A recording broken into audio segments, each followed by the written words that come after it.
Salutare tuturor și bine m-am găsit la un nou vlog. Astăzi o să facem pe Herobrine. Deci aici pe Herobrine.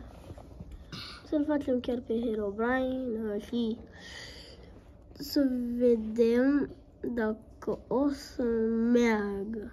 Da. Deși iepurele. Da, și iepurile. Care eu vreau să-l faci pe Herobrine, să vedem dacă e adevărat. Dacă nu puneți 12-3 așa. Da, nu am dat nimic. Așa. Și după aia luați de asta, știți? Cam așa. Și îl puneți în mijloc. Nu prea...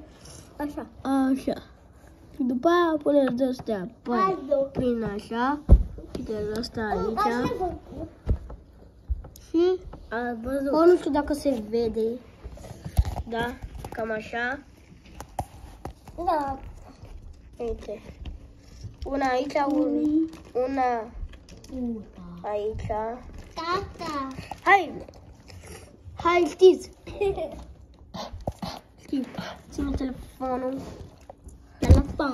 Abre telefon. Și după aia se vede, da? Da. Și asta aici. Oh, shit. O shit. Dați iară tors. Asta aici.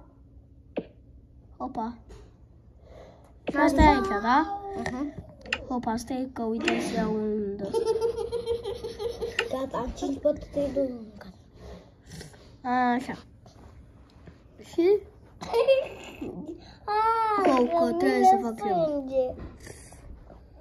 Deci, așa. Și pe aia puneți asta. Așa. Și bun. Cam așa. Și așteptați 2-3 minute și vine Herobrine. Că așa a mai făcut și chiar a mers. Da, Și să dați un like, un subscribe și pe colopoțel. Pa! Și